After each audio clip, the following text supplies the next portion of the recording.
This amid growing fallout after Cohen copped a deal with federal prosecutors on charges including tax evasion and alleged campaign finance violations. You're watching Outnumbered. I'm Harris Faulkner. Here today, Melissa Francis, host of Kennedy on Fox Business Network, and she points with love, Kennedy, executive in residence at American University, and former Ohio Democrat State Senator Capri Cafaro.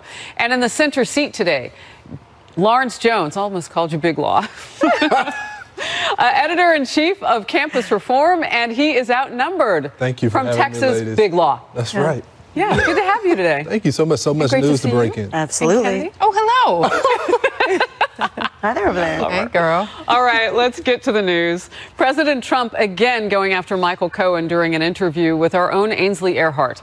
The president says Cohen's work for him has been overstated, and that he was one of many lawyers who worked on and off with his team, and saying that he only knew about hush money payments Cohen made to two women, quote, later on, end quote, while maintaining their lawful relationship and not from campaign funds. Watch. What he did, and they weren't taken out of campaign finance. That's a big thing. That's a much bigger thing. Did they come out of the campaign? They didn't come out of the campaign. They came from me. In fact, my first question when I heard about it was, did they come out of the campaign? Because that could be a little dicey. And they didn't come out of the campaign, and that's big. But they weren't, it's not even a campaign violation. The president last night tweeted this: "The only thing that I have done wrong is to win an election that was expected to be won by crooked Hillary Clinton and the Democrats. The problem is they forgot to campaign in numerous states!" Exclamation point. This was something that you were talking about in the green room just a short time ago. Well, I think this was all baked in when you decided to elect Donald Trump, because this is what he did traditionally. He's had problems with women in the past. They, want to go to the press and put out a story, and he takes his private money and pays them off. This is what he did, and I don't think he did not know about this. I don't think it was a campaign contribution. I really don't think the American people care about this, though. They knew what they were getting. You think it's baked in with the voters? It was already baked in when the American people got him. Oh, most definitely. Of course, there are going to be some people that disagree, but those were people that already didn't like the president to begin with and are already critical of him. I think the American people are more concerned when Congress takes a slush fund and pays off women after they've done misdeeds than a man that was a billionaire that did that they knew this when they elected him. Well, with all due respect, Congress didn't do much with that shush fund, so I don't know how much they care about it. Capri? Yeah, I mean, I think one of the things that you're bringing up here is this concept that there is a pattern of President Trump as private citizen Trump, paying off women or doing whatever. And so that is a pattern and therefore would not be a violation of federal election law, because basically you're saying that this is in the basic course of business. However, what President Trump just said there was, I asked whether or not it was campaign money, but I paid for it myself. So it makes me wonder, that kind of says that it was somehow related to the campaign, and whether he... Just simply because he asked for clarification? Well, why would it ever come from the campaign money if it had nothing to do with the campaign? Maybe because he put his own money into the campaign. Well, and so let me actually talk about that one really quickly. And anybody wants to go to fec.gov and look up federal election law. We have you. Go ahead. Fantastic. I know nobody wants to do that, but the issue here is he can spend all the money he wants, and that is not a federal election. Into his campaign, absolutely. And he can pay it directly to vendors too. But the issue is he has to report it, and that is where the crime comes in, and that is a felony. So, Kennedy, how shocked should we be that a man who cheated on his wife just simply chose not to become too public with that cash?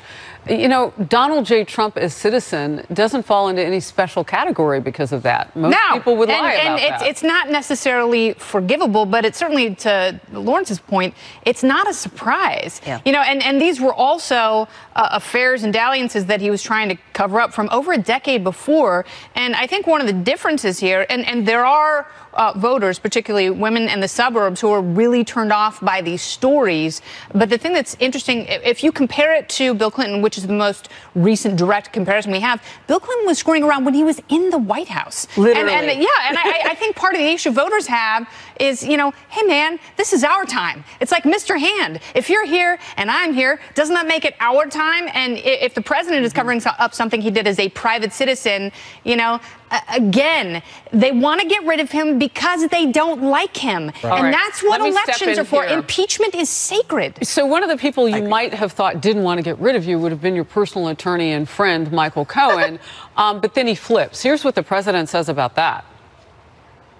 This whole thing about flipping, they call it. I know all about flipping. For 30, 40 years, I've been watching flippers. Everything's wonderful, and then they get 10 years in jail, and they flip on whoever the next highest one is, or as high as you can go. It almost ought to be outlawed. It's not fair. All right, let's let him have the last word on that and move on to this, too, if that's okay with you, Melissa. Yep. President Trump's response when he asked whether he would pardon, whether he would pardon Paul Manafort. Watch it, and then we'll move forward.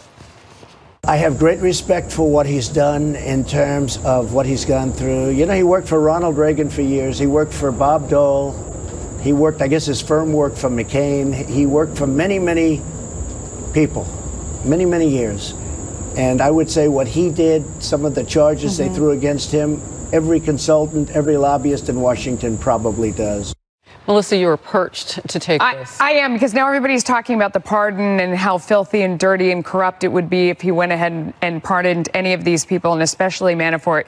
And so it got me thinking about the 150 people that President Clinton pardoned, 140 of them on the very last day that he was in office, and all in told there's about 500 people who he either commuted their sentence. And that's fine. But they included, absolutely, and they included, lots of bank fraud and tax fraud, his own brother, former head secretary Mark Rich. The son, well, I'm getting there. The son of the Secretary of Education for him, Susan McDougal, who was directly involved in Whitewater. And then, of course, there was Mark Rich, that he's most famous for, whose crimes included tax evasion, but also doing oil deals with Iran during the Iran hostage crisis. He was selling oil and subverting those sanctions that were supposed to be helping to bring our people home. He pardoned this man after his wife made very large contributions to the Democratic Party, to Hillary Clinton's Senate campaign, to the Clinton Library, on and on. So I ask you, is it wrong? Probably. Is it a luxury of being the president? Absolutely. Yikes. I mean, I don't know. But don't be a hypocrite. Don't be a hypocrite, everyone out there. No, here.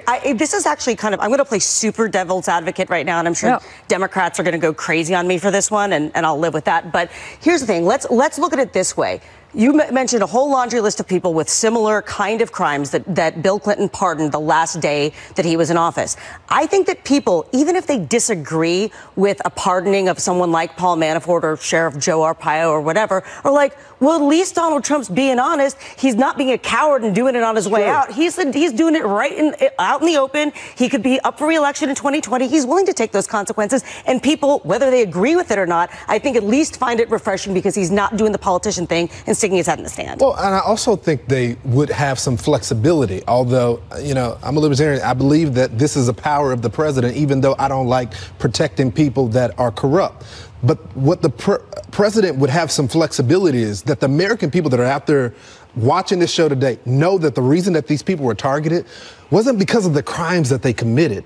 It was because they were connected to the president, and they used those crimes as a way to squeeze them. You don't think they would have gone after him otherwise? Absolutely not. I mean, they did with Manafort. They did, and they were not able to turn up the level of criminal activity that they did with this kind of funding. Yeah, you have special counsel, which has an unlimited budget, a very deep purse, but and they as did much time. Find a heck of a lot of wrongdoing. But here's I guess the ultimate point here. Yeah. I hope this whole thing allows candidates who run for president in the future to kind of clean up their campaigns. I hope people aren't attracted to the John and Tony Podestas but we've known that for decades, the Paul Kennedy, why don't Manaforts of the they do world it anyway? Because they want the power. The presidency has become so incredibly powerful, and Congress has ceded so much of their responsibility to the presidency that now that there's someone so powerful that they don't like, that's when people are freaking out. This is why the American people, as we have watched and when we interview them, picked an outsider, because they know what you said is true. Let's move on and get to this, please. Kind of some juicy numbers, maybe.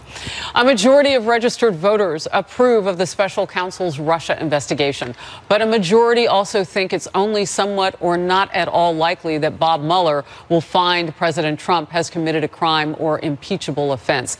I say some numbers interesting. Democrats seem to want to do what you've been telling them not to do, Capri Cafaro, and that is preach, impeach. we are going to go down a bad road if we preach the impeach. And here's why. And you're right, Harris. I've been saying this a lot. Number one, if we focus on that, we're basically telling the American people that we don't have a platform to offer them. We're basically saying that we are the anti-Trump and that's all we stand for. And that's not right. We need to, and we can, and we have offered more than just being the anti-Donald Trump. The other part of this in the midterm elections is that, I think that the Republican base, and particularly the Donald Trump loyalists, are, see the possibility of Democrats taking back the House and the Senate as a potential opportunity for impeachment. And they don't want that. She's saying this as a Democrat from Ohio, a swing state. All the other Democrats that are going toward the socialist wing and is trying to out extreme next, they're not going to take that same position, and that's why they're going to fail. Yeah, look at those California politicians. Exactly. Listen to people like Bernie Sanders. It's Nancy Pelosi who wants that power. She knows that if Republicans get jostled and excited and defensive about impeachment, they're going to go to the polls. Those words seem like oxymorons, but okay. I love that poll that you put up real quick, though, because can we it said that people the first one on the special counsel? Well, that people think that the special counsel is doing a fair job, but you can also believe at the same time that they're not going to find a connection with the president colluding. And that's why they like it. Yeah. Because they know that once it's over, potentially it could be over. But politically, we don't know if it ends, if it's really over. All right. More and more Democrats defending Supreme Court nominee Brett Kavanaugh's confirmation hearing should be halted in the wake of Michael Cohen's plea deal. Whether their concerns are valid or if it's just another delay tactic, we'll talk about it. Also, new fallout after an illegal immigrant is charged in the murder of Molly Tibbetts in Iowa. Democratic Senator Elizabeth Warren dodging a question about the case and trying to shift the focus to reuniting migrant families. Critics are calling her response tone deaf. We'll talk about that, too. Stay close.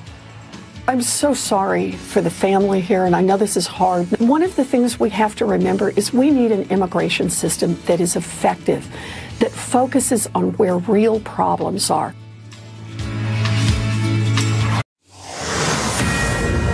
Fox News alert: at least 3 Democratic senators canceling meetings with Supreme Court nominee Brett Kavanaugh, as some Democrats, including Senate Minority Leader Chuck Schumer, demand Kavanaugh's hearing be delayed in light of the Michael Cohen plea deal and Paul Manafort verdict. But some Democrats still going ahead with meetings with Kavanaugh today, including Dick Durbin, Sheldon Whitehouse, Chris Coons, and Cory Booker. Durbin, a short time ago after his meeting with Kavanaugh, stepping up his demand for documents and reiterating that Democrats' concerns about where Kavanaugh stands on presidential authority. Watch. Most of us believe as a matter of principle in America that no one is above the law. No one, including politicians that serve in Congress and the President of the United States. And if you stick to that fundamental principle, then there has to be accountability.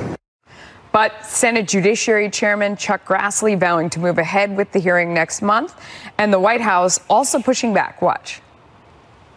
This is a desperate and pathetic attempt by Democrats to obstruct a very highly qualified nominee. The hearing date has been set for September 4th, and Judge Kavanaugh will be there. Yeah. Lawrence, what do you think? Well, this is where I don't get Democrats. I understand that they don't like the just here? Yeah, right. That's good. Capri's hoping you'll make eye contact with her. You got me. This isn't the issue to rally your base on, because in return, you're going to rally Donald Trump's base. There are a lot of Republicans that held their nose to vote for this president. Mm-hmm. Part of it was because of the Supreme Court. Scalia. And if they think that this is going to be a Supreme Court issue, I know they want to get it done before the midterms, then they're going to turn out. I think there's no way Manchin is not going to vote for this nominee and Claire McCaskill. There's just no way they're not going to vote. Or Heidi Heitkamp. Or Heidi Heitkamp. Can I step in just one second? Because we know that Senate Minority Whip Dick Durbin, Democrat from Illinois, is meeting today or has met already with the nominee, Brett Kavanaugh. We're getting some real-time notes from that. And so Durbin apparently has just said that an effort to pressure red state Democrats to oppose Kavanaugh, quote unquote, fails, says it really is up to him, talking about people like Donnelly and Manchin that you just said. I just wanted to interject that. I thought it was interesting. No, well, they they know that they're going to lose the next election, and it's sad that we have to play politics this way. They probably wouldn't have ever voted for him, but they're going to face some pressure from their base, but they can't win. Yeah, Durbin says it can't. That's not leverage? what Democrats should be doing. With what leverage, Dick Durbin, is my question. I mean, I used to whip votes for a living as the minority leader. And, you know, if you, and we had some very, very tough votes that we had to deal with. And, you know, I had members lose defending our Democratic governor at the time, Ted Strickland. So, you know, you need to be able to offer them something or threaten them with something he says in order for them to fall in line. And if they think that they're on the ballot and they're going to lose, they have nothing to lose. He has nothing to give them. Represent your district. That's it's right. not so much as just your political it's stance. Guaranteed loss if you vote against confirming the Supreme Court justice because Chuck Schumer tells you to. Yeah. You know, and it's like, and they also, I think these Democrats are really smart to meet with him. I don't understand Hirono and Markey, who refuse to meet with Kavanaugh because they don't like the payoffs that the president made to a porn star and a Playboy model. That seems a little disconnected from the Supreme Court. And if your issue is, as a jurist, he has sided on the side of those in power and even wrote an opinion in 2009 saying that the president shouldn't be charged and shouldn't be bothered with criminal legal matters while in office. And you know what? That should be a blessing for Democrats because at some point they're going to have a president again, and I think they will love that. And that person will also break the law like all of these presidents we've seen beforehand. A little bit more from Dick Durbin, the minority whip. And you were talking about whipping votes and how much experience you have in this. So you're wondering, what is he going to offer people? Durbin says if Democrats are unable to hold off a confirmation hearing, could delay Kavanaugh's debate and confirmation vote on the floor. But, quote, if we used every single minute of every single day, there would still be a vote. Delaying it doesn't stop it. Yeah, it doesn't. And so you have to, you know, sort of do the calculation. I loved when you talked about what you have to trade to put pressure on people or to give them a reward. But the math that they seem to not be doing is that the closer this goes to the election, the worse it is for Democrats because the more fired up Republicans are. I don't know how they don't see that math. Like, if I were a Democrat, I would want the vote today. Just do it, get it over with, put it away, make it quiet. You know, and Kamala Harris gets to have her say, just like John Tester gets to have his. And if senators, if they want to maintain or ascend to the majority in the Senate, if that's what Chuck Schumer wants, then he should give these red state Democrats an opportunity to get a little leverage because this judge is going to be confirmed either way. No matter what. And you can't forget about the Republicans as well. You still got Collins. She said she's not going to make a decision until probably September the 4th. That's when she's going to announce what she's going to do. Then you got Murkowski as well. Well, Senator Durbin has wrapped up his meeting with Judge Kavanaugh. I was told that in my ear. And so now we have so much more of a transcript. And he's saying all of this. I'm wondering what kind of pressure there is now inside the Democrat Party to come up with an actual message that they can run on in the midterms. And I know all politics is local, but Donald Trump is going to get into the race on the Republican side. And this president is about to take it full tilt national. And you've got to have something to go up against that. I'm wondering what that looks like. Is it panic? Well, he just said in his last rally that the Secret Service is limiting his travel, that he would prefer to be on the road more. This is a president that has no problem getting on the road, unlike President Obama, who didn't work with his own party. Well, he was unpopular in 2010. He had to hide in 2010. He did not work within his party. It was well known in Washington that he didn't meet with people. He didn't enjoy the lunches. I don't see the president letting Secret Service limit his travel, by the way. I wouldn't bet on that one. President Trump once again hammering Attorney General Jeff Sessions and Deputy Attorney General Rod Rosenstein in an exclusive interview with Fox today. He accuses Sessions of never taking control of the Justice Department amid bias against him, and whether he will fire Sessions and whether he should next. He took the job, and then he said, I'm going to recuse myself. I said, what kind of a man is...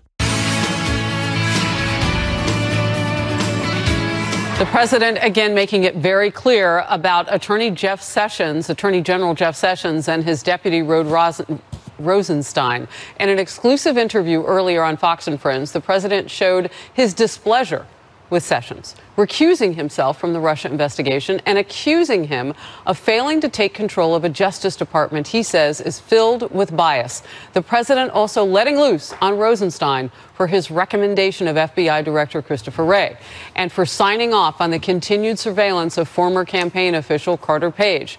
Whew, there was a lot there. And while the president insists he'd like to stay uninvolved with his Justice Department, he says he may have to step in and order the release of FISA documents that allowed for that surveillance of Page. Watch. At the right time, I think I'm going to have to do the documents. I didn't want to, but I think I'm going to have to. There's such corruption. Before I got here, it's from before I got here.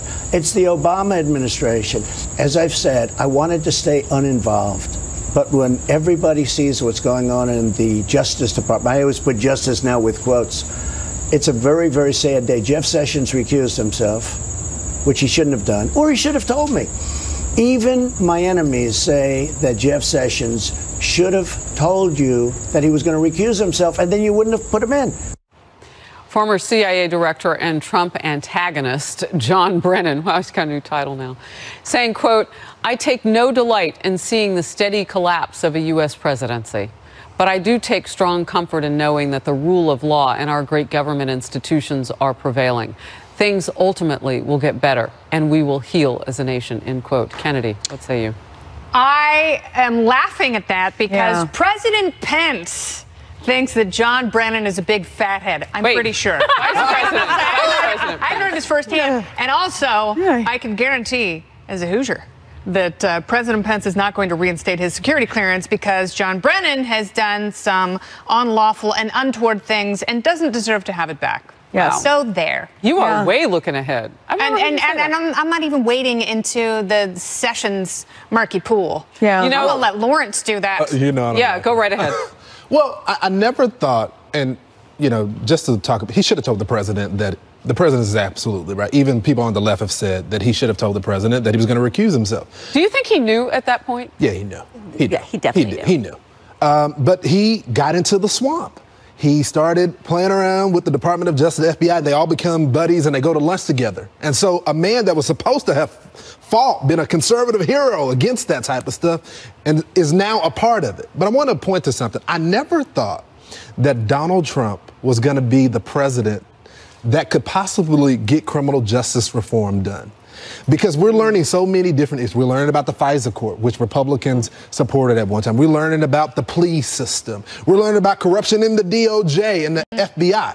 What I cannot understand is the party that has always railed against that now all of a sudden loves the FBI, loves the DOJ. Can I just and I don't understand why Democrats are doing that right now. Well, let me just back up for just 1 second and go back to the whole issue of Jeff Sessions being part of the swamp. I mean, the guy was a United States senator, you know, for a very long time. But the least... Oh, that's interesting. No, but the least swampy thing that you can do is recuse yourself. I mean, so if the swampier thing would have been to not recuse yourself because you were part of the campaign and get right in there. So, I mean, you know, to me, I don't see that as a swamp thing. And this is the one area that I do have concerns with the rhetoric surrounding the justice system. Yes, are there bad apples? Sure, but there are bad apples in any institution. We cannot systematically erode and create panic amongst the American people that the criminal justice system does not work and is somehow rigged. The DOJ looks pretty panic-worthy. Yeah, I don't know. I like that. The Department of Justice looks pretty panic-worthy. I mean, the rest of it, I understand, like, the system as a whole should work. And I don't know. I'm with you. I think Jeff Sessions probably did the right thing by recusing himself. I'm kind of tired of thinking about it and talking about it, and I don't know why they're always railing on it. But regardless, I do think that he has exposed, as Lawrence said, that the Justice Department is really political, and they're weaponizing a lot of the things that they have at their disposal for political purposes. I would have been surprised. I was surprised by everything we have found out about them. I wouldn't have bet that it was the way it was. And I do think we want to see those FISA documents. So Senator Lindsey Graham was talking about this whole thing with Attorney General Sessions and whether he'll go. He says it's very likely that the president will replace Sessions. The president's entitled to attorney general he has faith in, somebody that's qualified for the job. And I think there will come a time, sooner rather than later, where it will be time to have a new face and a fresh voice at the Department of Justice. Replacing him before the election, to me, would be a non-starter. But the idea of having a new attorney general in the first term of President Trump's administration, I think is very likely. How much does that really change everything? And then the president also weighing in on the fact that Christopher Wray wasn't a good good idea either. At least that's how I understood it. Yeah, but the problem is because of the political tension right now, he can't replace any of them. I mean, even... Why not? He can do what he wants. They have to be confirmed by the Senate. And there are a lot of Republicans that, as Lindsey Graham said, who is now a supporter of the president, saying that it's a non-starter for him. So what is he supposed to do? Yeah, but we've heard this. We've heard this from people like Senator Rand Paul. Oh, never going to do tax cuts. Never going to. Everything's a non-starter, non-starter. Oh, wait, what time is it? Yeah, I'll go for that. I mean, the president pushes against this swamp that we keep talking about.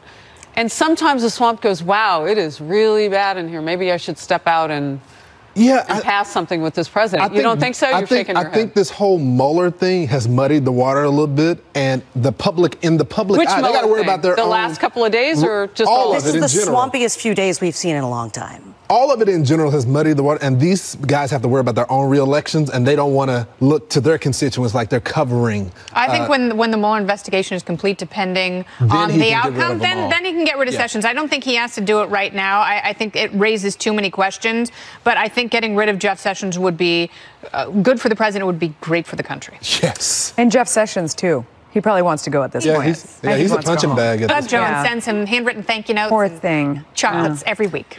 All right, let's turn to Iowa now. New details on the murder of college student Molly Tibbetts and whether a glaring hole in immigration checks was missed. What more we know about the suspect in her murder. Stay with us.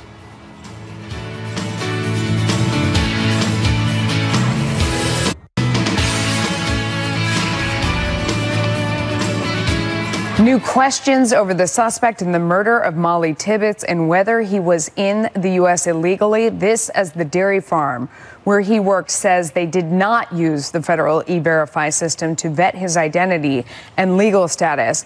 Matt Finn joins us right now from Brooklyn, Iowa. Matt. Melissa, so far, federal immigration officials tell Fox News that Rivera never applied for a DACA grant, was never given one, and that so far there's no record to indicate he had any type of immigration status in this country. However, Rivera's attorney said in court that somehow Rivera is in this country legally. We are working right now to locate any documentation that might prove that. And today we have new video to show you of the exact location where police say Rivera placed Molly Tibbetts' body. It's in a very remote location about 13 miles away from where Molly lived and was abducted. From our perspective, it seems Rivera walked about 60 feet between two cornfields, and then police say Rivera admitted to carrying Molly Tibbetts' body not too deep into one of the cornfields. Lead investigators say that Rivera could face even more charges if they determine molestation. And lead investigators sat down with Fox News and expanded on how the alleged killer led them to Molly's body. This particular night on the 18th of July, he once again saw her and, as it says in the complaint affidavit, approached her and ended up interfacing with her and ultimately ended up tackling her, I think it was, or chased her down, one of the two. We were just lucky and fortunate that he was willing to ultimately end up showing us where Molly was. So we're thankful for that. And Rivera's employers at a farm not far from here retracting their initial statement, saying we did not use the federal E-Verify system, and now they say they want a better system and laws in Iowa and across the country to prevent this from happening again. Melissa. Matt, thank you. In the meantime, the president seizing on Molly Tibbetts' murder to highlight his call for immigration reform and stronger borders. He also takes a shot at Democrats who are not supporting his proposals. Watch. Molly Tibbetts, an incredible young woman, is now permanently separated from her family. A person came in from Mexico illegally and killed her. We need the wall. We need our immigration laws changed. We need Republicans to do it because the Democrats aren't going to do it. This is a host of Democratic senators blasting Homeland Secretary Kirstjen Nielsen, writing in a letter, quote, "This administration's anti-immigrant policies have provoked the worst immigration crisis in modern times, and under your leadership, it grows worse by the day." Meantime, Senator Elizabeth Warren expressing her condolences for the Tibbetts family, but also suggesting the real issue is family separation at the border.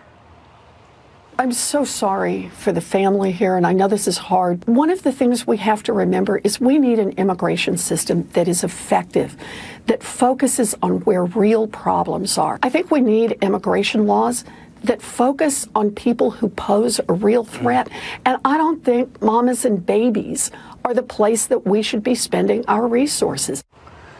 Warren's remarks stirring an intense reaction on social media, many calling her tone deaf. She talks about family separation. Guess which family's permanently separated, Kennedy? I know, the Tibbetts. And that's what's so heartbreaking is I'm really going to take the lead of the Tibbetts family when they talk about keeping this young woman in their hearts and, you know, really expressing their gratitude for the outpouring of love and support. And, you know, as we see in the aftermath of these mass shootings, we kind of need to take a second before we politicize everything and really take stock in the tragedy and this young woman's life and that instant that allowed a complete psychopath to end her life. Before we start talking about immigration policy and border separations and things that take us completely away from this young woman's life and her tragic death. So, and I think that both sides are to blame here because they're both trying to make it a political issue instantly, and that's always the biggest problem I have after mass shootings. Took the words out of my mouth in many ways, because as I was looking at this issue, you know, I thought to myself, you know, we are totally ignoring the human aspect of, you know, this tragedy. No different than oftentimes we totally ignore the human aspect of Parkland or any mass shooting. So each side is sort of guilty of this. You have Republicans saying, look at this tragedy. This is a battle cry to do immigration reform. Then you have Democrats saying, look at this tragedy. This is the reason why we need to do, you know, gun control. And so no one is, and because legislators are often and lawmakers are often reactionary rather than proactive in their policy making, this is what happens. But then people just that's politicians. And I think on the side of regular people, I mean, as parents, I think we were all watching this, and long before we knew what happened to her, we're already devastated and terrified because, you know, I heard somebody last night on the 5 saying, you know, this is one woman's murder, or, you know, that lots of people are murdered. And no, this struck a chord long before we knew who did it, because she was out jogging and she was in a safe town and she was someone's child who sat there and tried to hold it together and did the best that he could to try and do something to find his daughter. And for every parent, it makes you cry. Well, and just as human beings, I mean, not even as a parent. She's 20 years old. She's at the beginning of her life. I mean, she's another human being, an adult just like the rest of us, has a right to go out and jog. You know, just a few of the facts that I think sometimes get lost in all of this. This man, this suspect, had been living in this country illegally for up to 7 years. He had a job at a stable place, Yerby Farms, there in Iowa. This was a town of fewer than 1,500 people in the last census. These people all know each other. He's living among them. This could have been anybody in that town or anywhere around it. This is completely frightening. We haven't talked about what it's like to be in Brooklyn, Iowa on this fine Thursday after the loss of Molly Tibbetts, and what has changed. Clearly, something was broken. He gave a fake name, some fake identification materials in Yerby Farms. I think it was Miss Lane who owns it, Dana Lane owns it, and said, look, we worked with what we were given. E-Verify was not used. Maybe E-Verify needs to be something that's mandatory in the state of Iowa. You've heard Republicans talking about it forever. Is this a point where they can get together? And I ask you, because I know you were strong on this subject, Lawrence, what in the world does this have to do with separation policies at the border, however egregious they may be? What in the world did those have to do with the death of Molly Tibbetts? Absolutely nothing. And you can agree about comprehensive immigration reform and all that, but none of that matters right now.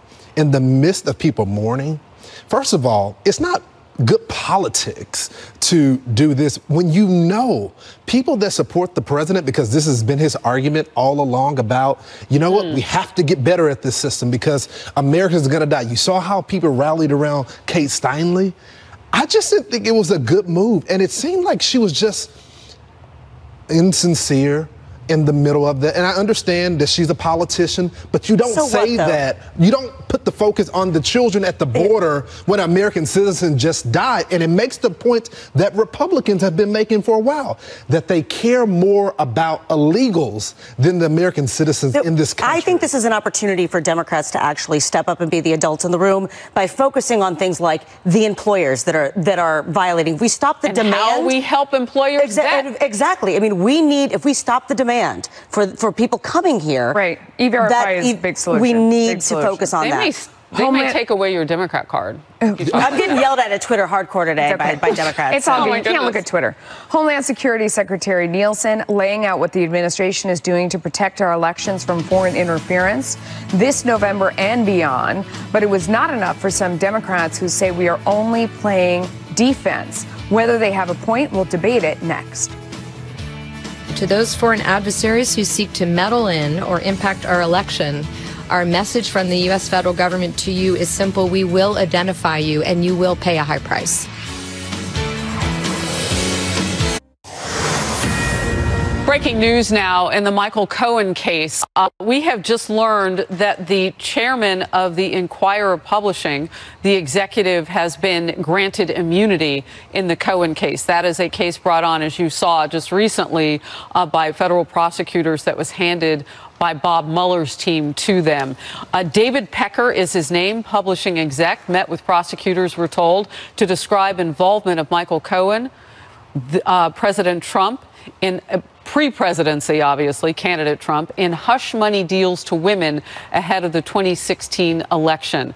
The Wall Street Journal is reporting this, and the Wall Street Journal reports federal prosecutors have granted immunity to David Pecker, the CEO of the company that publishes the National Enquirer, in Cohen investigation. And the Wall Street Journal reports Pecker met with them in the manner that I just described, involving Michael Cohen and then candidate Donald Trump. Prosecutors are indicating that Dylan Howard, the chief content officer at the National Enquirer, a parent company, also will not be charged in criminal investigation of Michael Cohen. But the deal that everyone is talking about, that's breaking news according to the Journal, is David Pecker granted immunity. Your thoughts? Well, I think that Bob Mueller is not looking for a legal case. He's looking to build a case for Congress for some sort of impeachment. He realizes that he can't do it on the legal side. And I think this is a bad move. The more and more they do this type of stuff, the American people are going to push back. It seems like they're trying to get rid of a duly elected president, whether you like him or not. I have my disagreement. Kennedy, I want to go to you because you have met David Pecker. And, you know, as it pertains to this line of questioning and investigation, he fits in how? He fits in because of his personal relationship with Donald Trump. And, you know, he's an incredibly powerful person who has overseen a lot of content and has been able to control that. And obviously, the National Enquirer, this is not the first foray they've had into presidential politics. You remember they broke the John Edwards story.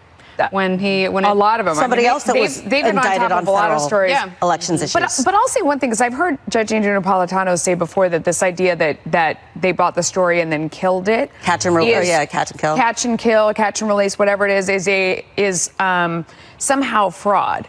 And I would push back against that, because if you want to get your story out, you go to the New York Times, you go to, a national television show. If you want money for your story, you go to the National Enquirer. It's not that you're trying to have your voice heard and talk about something that you think the public needs to know. Because let's be honest, when you're standing at the counter looking at magazines in the drugstore, usually the top of the National Enquirer says something that's not terribly believable. You're selling your rights to the story. You're just collecting money based on a past experience. It's a transaction. Not that wasn't part of what you're talking about, but particularly with the Playboy model, Karen McDougal, as I understood it in the case, and that's the only reason why I'd say those words during this hour.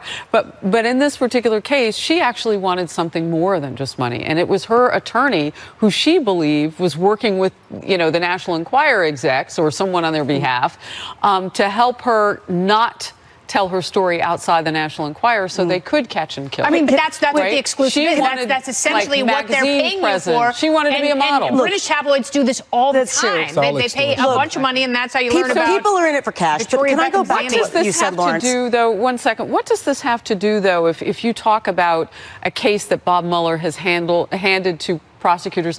Is this part of that squeeze, Kennedy? You know David Pecker. Again, I come to you.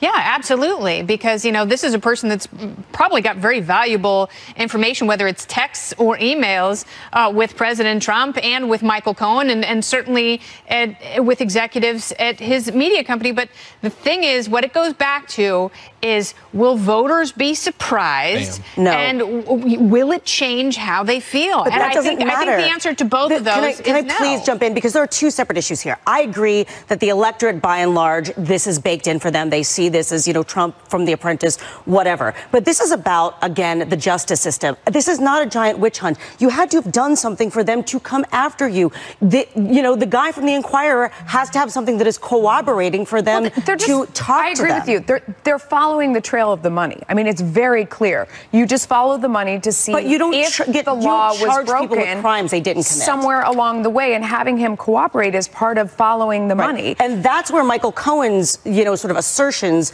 in court yesterday or 2 days ago under oath is relevant, because that is what got you to the Enquirer guy. The Enquirer guy. When you look at the paperwork, though, and we haven't seen everything that Michael Cohen agreed to, but we're seeing more, you understand that there are other entities who possibly could be charged. So just because you haven't seen charges doesn't mean they're not being talked to. Almost definitely. There's a lot of people baked in. We'll be right back.